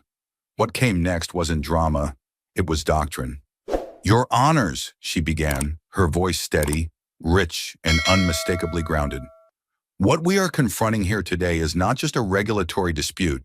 It is the reappearance of something this court has faced before. The slow, quiet erosion of constitutional boundaries disguised as administrative routine." She paused, eyes calmly sweeping the bench. "And in moments like these, the law does not ask us to comply. It commands us to question." Then she moved to the foundation. Youngstown Sheet and Tube Company versus Sawyer, 1952. The very case that shaped the doctrine of limits on executive power. Her delivery was clear, exacting, almost surgical in its clarity. In Youngstown, the government, acting with urgency, even with purpose, seized private steel mills during wartime, without legislative authorization. This court stood firm. It declared the action unconstitutional. And in doing so, it established a critical safeguard, that even in moments of crisis, the government's authority must remain within legal bounds. Her words didn't just recount history, they invoked warning. The decision held that when power is exercised without clear statutory grounding, citizens are not obligated to obey first and challenge later. They may, and in fact must, seek judicial review before harm is done. She held the pause. The weight of that precedent, now placed directly beside the FCC's internal strategy, was undeniable. And then Jasmine lowered the blade. Her tone dropped, quieter now, but more forceful than ever, like pressure applied with precision. "Justice Barrett," she said, her voice echoing with eerie calm, In Net Choice versus Paxton, you wrote the following: when state power is exercised to indirectly accomplish what the Constitution prohibits directly, the role of this court is not to look away, it is to speak. She didn't dramatize it. She didn't repeat it. She let it stand, like scripture spoken back to the one who had written it. The FCC read those words, and instead of respecting them, it worked around them. Not in defiance of public safety, not in the name of national emergency, but for regulatory convenience. She looked at the bench, Barrett included, not with challenge, but with conviction. My client did not act in defiance of the law. We acted in deference to the Constitution. We did not comply with an order we believe violated your own ruling. We asked this court to decide if that belief was justified. Another pause, steady, still. And now, Your Honors, with respect, I submit that you are no longer just reviewing our conduct. You are reviewing your own precedent and deciding whether it still holds weight when tested. The silence that followed was not uncomfortable. It was deliberate. It was judicial. It was the sound of the Supreme Court being forced, not by power, not by pressure, but by principle, to look in the mirror. And as Jasmine's words settled, weighted with law, sharpened by precedent, and delivered with unflinching resolve, the courtroom held its breath in a silence that no longer felt like tension, but like calibration. For the first time, the balance of power in the room had shifted, not by volume, not by force, but by clarity. And Justice Amy Coney Barrett, who had entered the courtroom armored in her role as the court's most formidable textualist, now sat motionless, her eyes fixed on Jasmine Crockett with a stillness that betrayed something unexpected: intellectual reckoning. She didn't rush to respond. There was no quick pivot, no retreat to technicalities. Instead, she looked down briefly at the documents in her hands, the emails, the timestamps, the quiet admissions of intent, and then back up, her gaze now not defensive, but reflective. There was no anger in her tone when she finally spoke. No authority flexed. What emerged instead was a question, measured, contemplative, and deeply human. If your interpretation is correct, she said, her voice calm but deliberate, why haven't others come forward? Why has no other platform raised this same constitutional challenge? It was a question built not on doubt, but on disconnect, the tension between what she now saw and what the rest of the industry had seemingly chosen to ignore. Jasmine didn't hesitate. She knew that question wasn't just about precedent, it was about power, about fear, about silence. Her response came low, steady, and without a trace of hesitation. Because they're afraid, she said, her eyes locked on Barrett's. Because most companies, even the biggest ones, know that fighting the federal government isn't just expensive, it's dangerous. She didn't dramatize it. She didn't need to. Because the cost of compliance, even when it chips away at the Constitution, is still lower than the cost of resistance. Her words weren't accusatory. They were factual, cold, lived truth. They comply not because they agree, but because they don't believe they can win. Then she leaned forward slightly, her voice quiet but laced with something far more powerful than volume: conviction. But I don't represent them. I don't speak for the safe or the silent. I speak for those who still believe the First Amendment is more than a slogan, who believe that when the law is twisted through technicality, it's the duty of someone, anyone, to say no. Her eyes did not waver. I represent those who don't have the luxury to stay quiet. I represent the principle that this court is meant to protect, not reinterpret for convenience. There was no applause, no gasps, just the sound of Barrett's pen slowly lowering onto the desk, untouched. The court had asked a question rooted in disbelief. Jasmine had answered with a truth it could no longer ignore. And in the echo of Jasmine's final declaration, measured, unshakable, and tethered to the very words of the court itself, the courtroom fell into a silence that was no longer tense but heavy with inevitability. No one moved, no one spoke. For a few long seconds, it was as if time had paused between the old rules and whatever would come next. The justices sat still, papers closed, eyes forward, each of them silently reckoning with the weight of what had just unfolded. Jasmine didn't speak again. She didn't need to. Her case had been made not only through argument, but through evidence, principle, and quiet, relentless resolve. The bench, once prepared to deliver a reprimand, now sat in recognition of a constitutional breach. Not theoretical, not interpretive, but laid bare in black and white, in internal documents, in language too clear to dismiss. And finally, it was Chief Justice Roberts who broke the silence. He leaned toward his microphone, his voice deliberate and composed, the kind of tone used when a line has not only been crossed, but must now be enforced.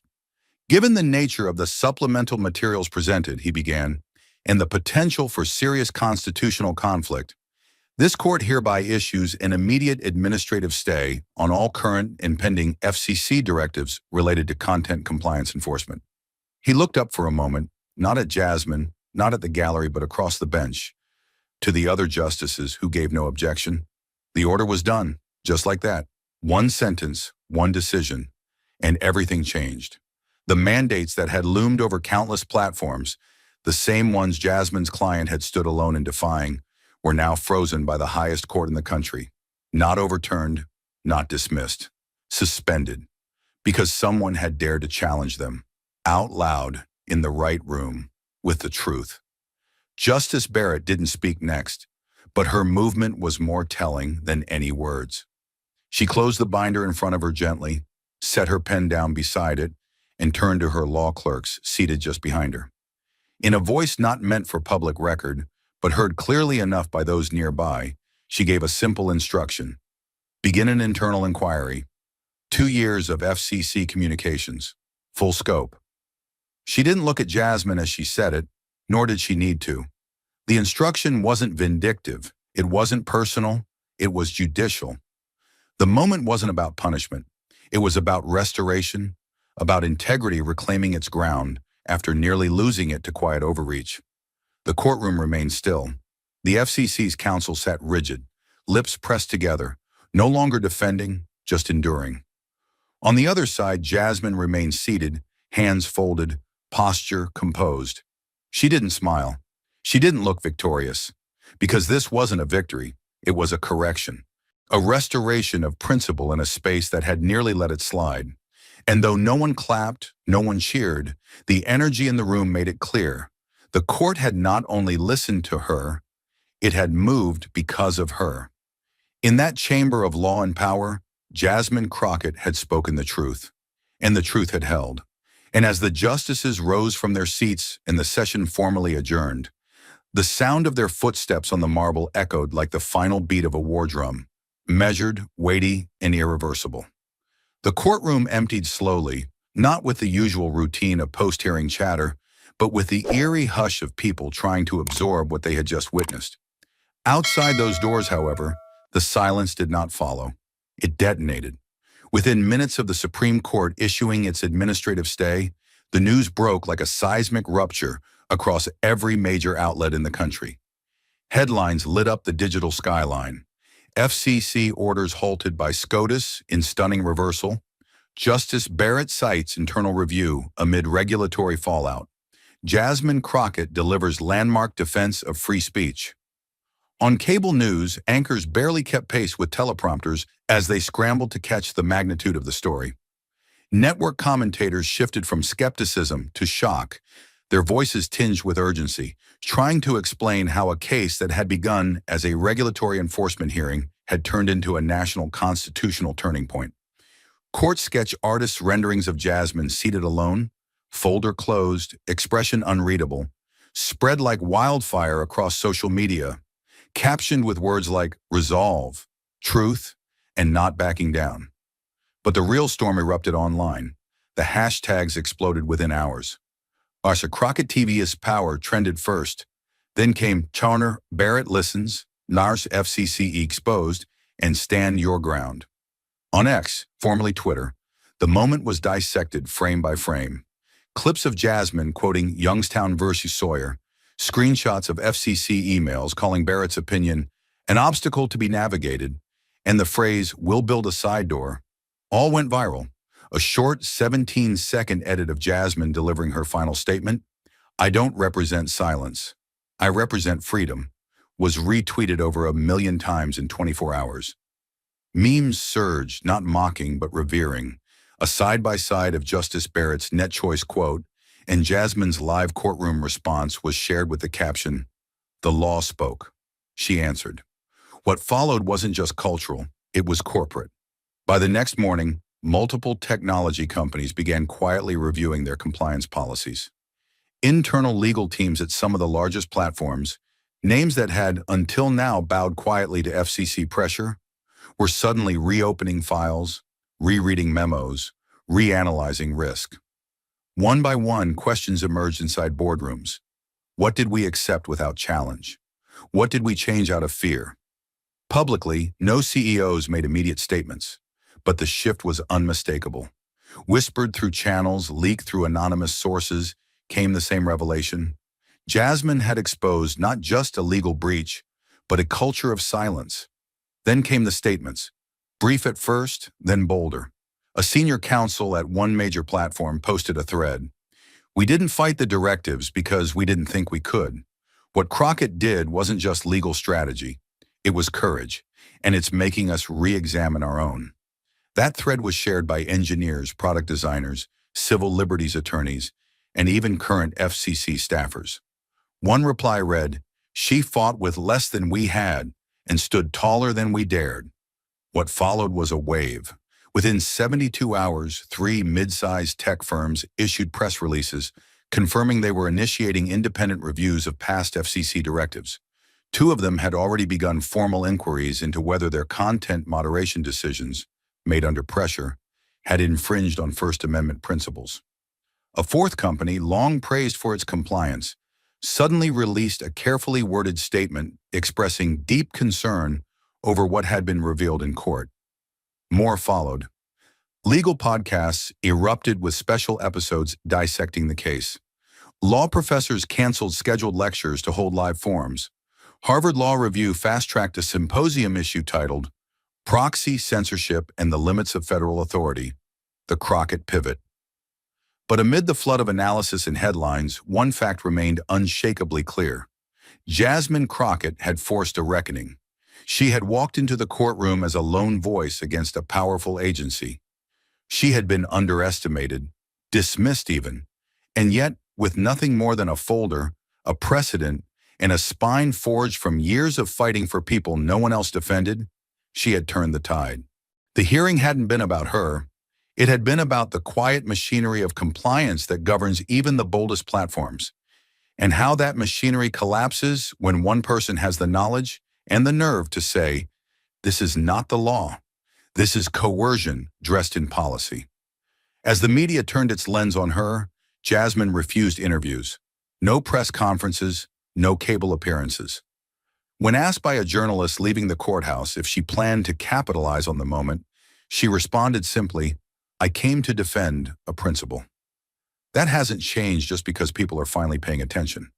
That clip aired on all 3 major networks within an hour. By the end of the week, university deans were citing her arguments in lectures on administrative overreach. Constitutional law scholars began proposing new tests for identifying regulatory proxies. A notable Supreme Court historian called the moment the most important First Amendment standoff of the decade. And for countless young attorneys, advocates, and law students across the country, especially women, especially those of color, Jasmine Crockett had become more than a name. She was now a reference point, a chapter, a challenge, a reminder that sometimes the only thing more powerful than the law itself is the person willing to invoke it with the full weight of truth. In the end, what Jasmine proved wasn't just that she was right, it was that being right still matters, even when the odds say it won't, even when the cost is high, even when no one else joins you, especially then. It started quietly, a meeting canceled, a request for documentation marked urgent, a calendar reshuffled in a way that didn't make the news but sent shivers down the spines of senior staffers.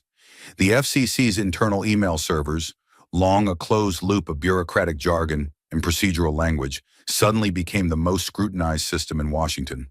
Because Jasmine Crockett hadn't just dismantled their case in public, she had set a precedent in motion, And now, inside the walls of government power, those who had written the rules were about to face their own words. By 9 a.m., the morning after the ruling, the Office of Inspector General had already issued a request for a full communications audit spanning 24 months. The order came down without a press release, without a leak, but inside the FCC's headquarters, everyone felt it. Conversations shifted to whispers. Legal staffers who had once joked about policy work now double-checked whether their names appeared in any of the threads. Compliance officers worked overtime to catalog everything that could be tagged as sensitive language, policy workaround, or the most dangerous term of all, net choice. That single word, once tossed casually in interagency emails, had now become radioactive. At the executive level, the agency's top legal counsel, a man once praised for his creativity in navigating complex constitutional barriers, was pulled into a 3-hour closed-door session with DOJ oversight. No notes, no phones, just questions. Lots of them. What had been the intent behind the language in the emails? Who approved the phrasing? Why had there been no internal pushback? The questions came measured, polite, but relentless. Not because the DOJ was looking for drama, but because they were looking for exposure. Exposure to liability, exposure to intent, exposure to how close a regulatory agency had come to trampling a Supreme Court opinion with procedural tricks. Inside Congress, the atmosphere wasn't calmer. Members of the Senate Commerce Committee demanded early access to the documents introduced in court. Several called for emergency hearings. A few even began preparing subpoenas. Behind closed doors, Republican and Democrat aides sat together in hushed, awkward alignment, not to argue over ideology, but to calculate how far this breach might extend. This wasn't about free speech anymore. It was about respect for the judicial branch and the terrifying realization that the line between guidance and manipulation had been crossed under their watch. And through it all, the phrase repeated in Jasmine Crockett's closing argument kept surfacing like a ghost across departments. What the government cannot do directly, it may not achieve indirectly through procedural force. That sentence, first penned by Justice Barrett, then weaponized by Crockett, was now tacked onto whiteboards, scribbled into margin notes, underlined in meeting printouts. It wasn't just a quote anymore. It was a standard, one that agencies across Washington were now scrambling to prove they hadn't violated. Midweek, a series of internal memos from the Department of Homeland Security began surfacing for quiet review. Then the Department of Education. Then Health and Human Services. Not because Jasmine had accused them, but because her victory had raised a larger, more dangerous question. How many other agencies had interpreted regulatory enforcement as a workaround to constitutional constraint? The shock wave wasn't just local, it was government-wide. What Jasmine had cracked open wasn't a single policy, it was the habit of power-bending law for efficiency, for convenience, for unspoken ends. Inside the FCC, tempers flared. By Friday, 3 senior communications officers had quietly requested temporary leave. 2 had lawyered up. 1 openly wept in the hallway after realizing her name had appeared on the email string titled Side Door Strategy. Those 3 words, once tossed around as clever shorthand, had now become a phrase likely to appear in history books and in court records, possibly under oath. Department heads convened emergency roundtables to discuss potential scapegoats. But as one mid-level policy director bluntly put it, you can't blame this on one person. This was the air we breathed, and that was the problem. For years, enforcement had become its own language. Agencies, constrained by constitutional rulings, had learned to speak in what one DOJ official called soft coercion, language that didn't command, but incentivized, that didn't mandate, but established expectations. The FCC had mastered it, had trained new hires in it, had written it into the DNA of its compliance protocols. And now that entire culture was under siege. A private firm specializing in federal compliance audits received a sudden uptick in contract requests from agencies fearing their own internal language might one day be introduced in court like Jasmine had done, without warning, but with devastating precision. What Jasmine exposed wasn't merely the FCC's overreach. It was the playbook of subtle authoritarianism, written in memos, buried in jargon, signed off in hallway conversations that never expected to see sunlight. It wasn't lost on anyone in the legal community that this reckoning had not come from a tech CEO, a politician, or a high-profile firm. It had come from a woman who had walked into that courtroom with nothing but a binder of documents, an encyclopedic knowledge of constitutional law, and the kind of discipline only forged in the fires of real public defense. That fact disturbed more people than they admitted, because if she could do this, who else might try? Meanwhile, quiet outreach began between agencies and the very platforms they had once guided. In several high-level meetings, federal liaisons, those once tasked with advising tech policy, asked for off-the-record discussions, not to instruct, but to apologize, to say, in effect, we might have gone too far. We didn't think it would get this far. The companies, once cowed into silent compliance, now held leverage, and some were beginning to use it. One senior legal officer at a major platform reportedly said during a closed briefing, "We've been quiet because it was safer, but now we've seen what happens when someone speaks." And the agencies, they blinked. By the end of the second week, the administrative stay issued by the court had become more than a pause. It had become a symbol, a crack in the armor of unchecked regulatory momentum. Across Washington, attorneys were rewriting language. PR teams were sanitizing statements, and oversight officers were doing something they hadn't done in years: reading precedent with fear. Because Jasmine hadn't just introduced documents, she had reintroduced the court as a real limit, not an abstract principle, but a barrier with teeth. She had reminded the system that even procedural power is still power, and power in a republic must answer to something greater than itself. And while Washington twisted, spun, and recalculated, Jasmine Crockett said nothing. No victory tour, no press campaign, no speeches. She returned to her firm, closed the door, reviewed new cases, and let the system do what it had forgotten to do on its own: check itself. The shock waves hadn't ended in the courtroom. They had only begun there. It didn't start with a speech. It didn't start with a tweet, a press tour, or a viral clip. It started with silence, the kind that follows when the world tries to turn you into a symbol, and you refuse to let them write the narrative for you. The morning after the Supreme Court issued the administrative stay, media outlets scrambled to locate Jasmine Crockett. Journalists camped outside her law office. Production studios reached out with offers, docu-series deals, book agents, biopic inquiries. One network offered a seven-figure sum for a sit-down exclusive. She said no, politely, firmly, and with finality. She didn't want the spotlight. She hadn't fought for visibility. She had fought because the Constitution demanded it. And now that the battle had passed, she simply wanted to return to her work. But the country wouldn't let her go that quietly. By day 3, she was trending in 50 states, not just in legal circles, but on fashion blogs, political memes, tech podcasts.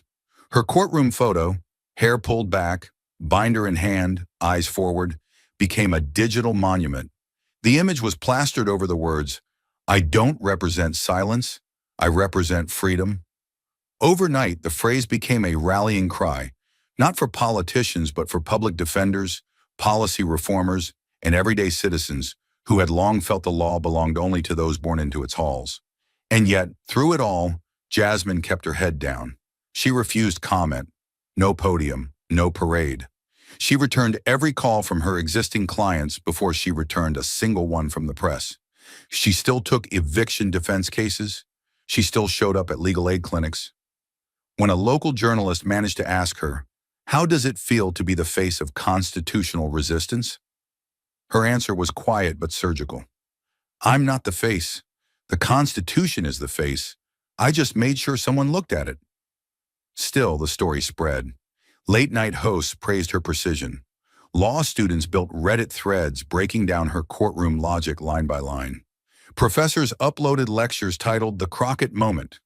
Editorial boards across the ideological spectrum, from the New York Times to the Wall Street Journal, published op-eds in rare agreement. What Jasmine had done was not just legally sound, it was morally necessary. She hadn't embarrassed the government. She had reminded it of its limits. But for Jasmine, the attention came with discomfort, because she knew the truth that others were just starting to understand. Icons are often created at the expense of complexity, and she wasn't interested in being simplified. They didn't know about the nights she'd spent poring over case law by a single lamp after everyone else had gone home. They didn't know how many times she'd been dismissed in earlier courtrooms, judged for her race, her tone, her choice to speak without softening. They didn't know about the rejections from firms who told her she was too combative, or the clients she lost because opposing counsel whispered she was too radical.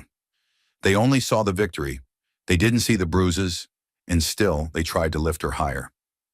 By the second week, she was receiving invitations to law schools across the country: Yale, Harvard, Columbia. Some wanted her to guest lecture. Others offered visiting fellowships. One prestigious program offered her a full-time post to redefine constitutional litigation in the modern era. Jasmine declined them all, not out of pride, but out of principle. "I didn't fight to teach theory," she told a colleague. "I fought because people needed someone to stand up and mean it." But whether she accepted it or not, the world had already started writing her into history. A documentary team released a short film titled "The Folder That Shook the Court." It was just 9 minutes long, narrated over sketches of the hearing and excerpts from court transcripts. But it was viewed 22 million times in a week. High school civics teachers began using it to teach the First Amendment. One school district in Illinois renamed its annual constitutional debate tournament the Crockett Invitational. None of this was coordinated, none of it funded. It was organic, it was real, it was unstoppable. Still, Jasmine stayed grounded. When a local community college invited her to speak, not on national television, but in a classroom of 28 students, she accepted. She sat in a circle, not at a podium. She answered every question, from "what's it like being in front of the court?" to "how do you stay calm when the system is stacked against you?" And at the end, when a student nervously asked, "Do you think I could ever do what you did?" she paused, then smiled, gently, not triumphantly, and said, "The law doesn't belong to who's loudest. It belongs to who's ready. You stay ready." That clip, captured on a student's phone, was shared more than any network segment. Because Jasmine hadn't just won a case, she had modeled a kind of strength the system had forgotten. The strength to prepare in silence, to speak when it matters, and to disappear again without needing applause. But the system couldn't forget. In private circles of power, her name became a benchmark.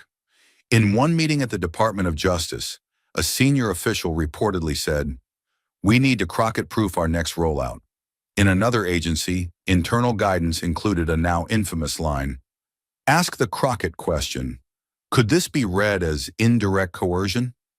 Her name had become shorthand, not for obstruction, but for accountability. Even within the Supreme Court, the ripple was felt. Justice Barrett, who had once opened the hearing with a tone of doubt, later issued a concurring opinion in a separate case that made subtle but unmistakable reference to the essential role of disciplined dissent in preserving judicial integrity. Those close to the court knew she was referring to Jasmine. She didn't name her.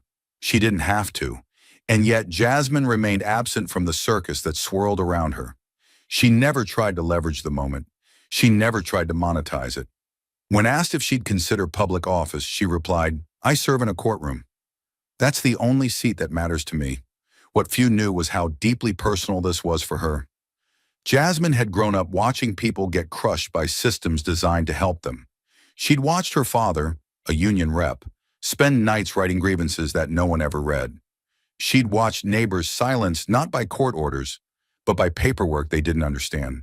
She became a lawyer not to climb, but to anchor others. And in that Supreme Court hearing, when she stood before 9 justices and said no, she wasn't speaking for herself. She was speaking for every person who had ever been told that compliance is the price of survival.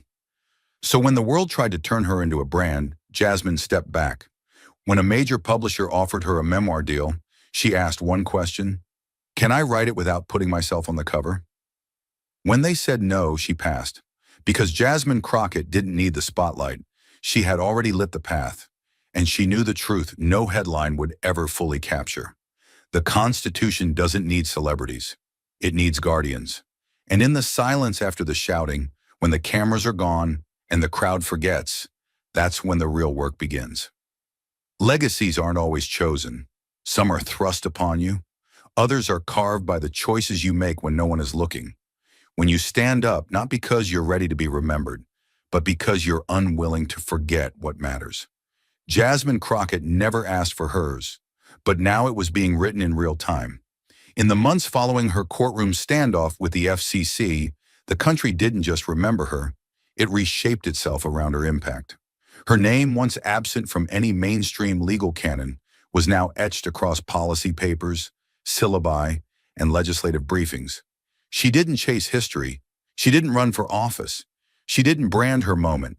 And yet, everywhere the Constitution was being discussed, in classrooms, in courts, in Congress, there she was.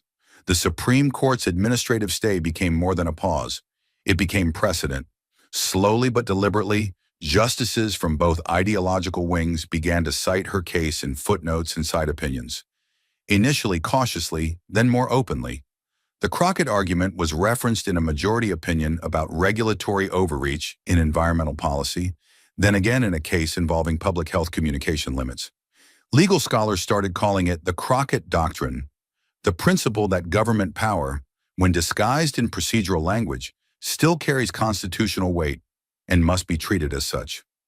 Meanwhile, in Washington, the fallout crystallized into reform.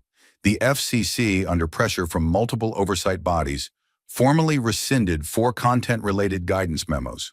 The phrase side door strategy, once buried in an internal email, was now the subject of federal hearings. Top agency officials faced bipartisan questioning, not because they had broken the law, but because they had underestimated its boundaries.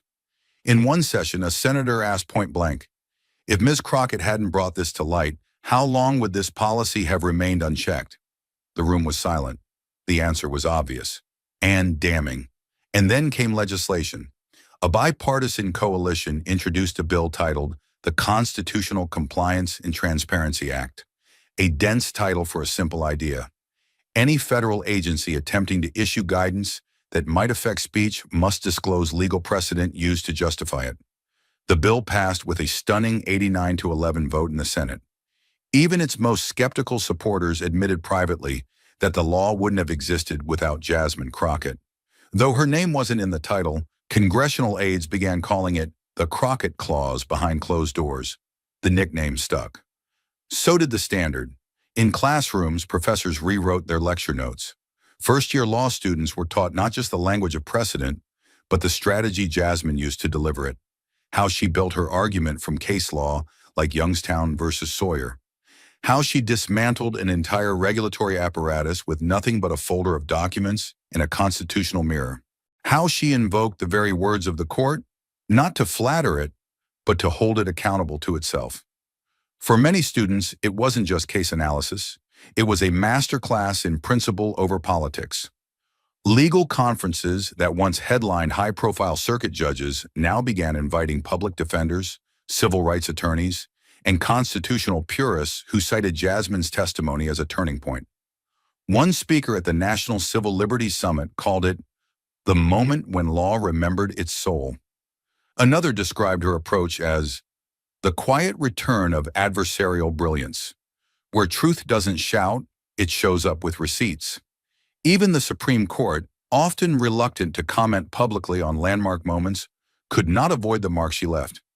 6 months after the case, in a concurring opinion in an unrelated ruling, Justice Barrett wrote, "There are moments when a citizen stands before this court not as a supplicant, but as a mirror, reflecting back the consequences of our own jurisprudence. In those moments, it is not our role to defend our past words, but to live up to them." She never mentioned Jasmine by name, but no one needed her to. Every legal scholar, every clerk, every citizen who had watched that hearing knew exactly who she meant. Outside the legal world, the ripples continued. Organizations that had once quietly complied with federal guidance now launched internal reviews. Tech giants initiated task forces to evaluate whether previous content decisions had been made under indirect coercion. One senior counsel at a major platform admitted in a podcast, "We didn't think we had a choice, but Crockett's case reminded us. We always have one. You just have to be willing to take the harder road.